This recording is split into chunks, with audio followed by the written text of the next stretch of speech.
រដ្ឋមន្ត្រីម៉ាឡេស៊ីបានហៅទូរស័ព្ទទៅនាយករដ្ឋមន្ត្រីកម្ពុជាថៃឲ្យបន្ថយភាពតានតឹង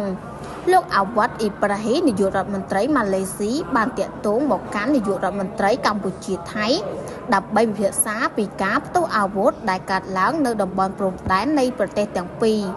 លើបណ្ដាសង្គម Facebook នៅថ្ងៃពុធទី10ធ្នូលោកអាវ៉ាត់អ៊ីប្រាហ៊ីបានកោតសរសើរចំពោះភាពបើកចំហនិងឆន្ទៈរបស់មេដឹកនាំទាំងពីរក្នុងការបន្តចល័តដើម្បីបន្ធូរបន្ថយភាពតានតឹងដើម្បីចរចាបន្ធូ